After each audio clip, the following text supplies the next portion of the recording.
Welcome in. In this video, we're going to go over some pretty basic Ethernet concepts. And when I say some pretty basic Ethernet concepts, we're going to talk about the history of Ethernet, where it came from and how it got to be the most widely used networking system in use today, and how Ethernet works at a very basic level.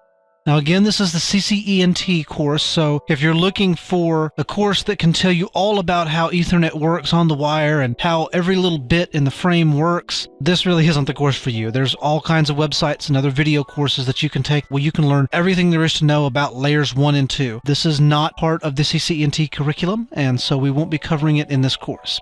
So we'll start off with the history of Ethernet. Ethernet has been around since the middle 1970s, and the middle 1970s, 73 and 74, is when some pretty smart guys at DEC, Intel, and Xerox got together and came up with the protocols that would make up Ethernet. And they published those protocols in a white paper in 1980. And like any good idea, they found improvements to these ideas that could make networking a lot easier, and so in 1982 they released version 2 of these standards, and it became the basis for Ethernet 2. If you open up an Ethernet capture in Wireshark, which we will do elsewhere in the course, and you look at the frame type of a packet, you'll see that it comes across as Ethernet 2, and this is why it's called Ethernet 2. The IEEE took the Ethernet 2 standard and published it as the 802.3 standard, and the IEEE stands for the Institute for Electrical and Electronics Engineers. Now, as I alluded to a little earlier on in this video, Ethernet encompasses both OSI layers 1 and 2. It not only contains standards of how the electrical impulses physically go across the wire, it also has the data link and media access functions built into the protocol. And as we discussed when we talked about the OSI model, when it comes to Ethernet, layer 2 is divided into 2 sublayers. Now the MAC sublayer controls physical access to the wire, and again that's the MAC address. The LLC sublayer indicates what layer 3 protocol is in the Ethernet frame.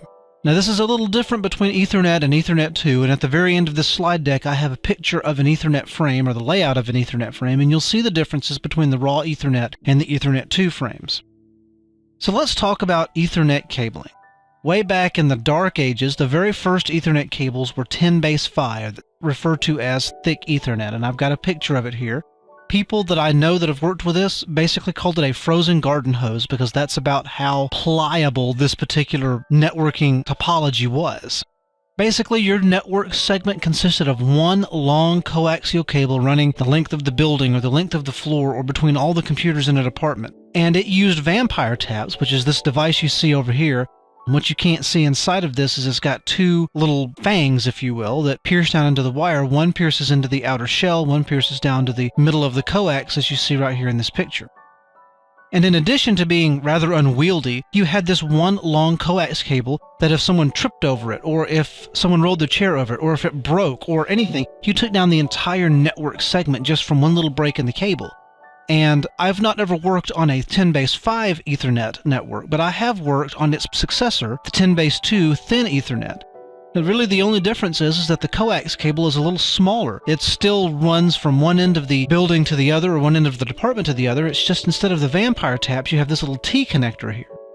And if you were to go behind one of the computers and just unscrew one of these coaxes from the edges of the T here, you'd take down the entire network, especially if it's a small network where the cable goes from one end of the building to the other. You unscrew that and the entire network goes down. You roll your chair over it, the entire network goes down. It's got all of the problems of the thick Ethernet cabling, but it's a little easier to deal with. Again, about the only nice feature between 10-base-2 and 10-base-5 was that it used these T connectors instead of the vampire taps. So then we'll move on to modern day. Modern day is 10/100/1000 base T, depending upon the speed of the network, anything from 10 megabit up to 1 gigabit. And there are ways you can do 10 gigabit over copper in some of the really high-end Cisco switches, but for the purposes of the CCENT, you're just going to assume that the fastest you'll see on a copper wire is gigabit Ethernet.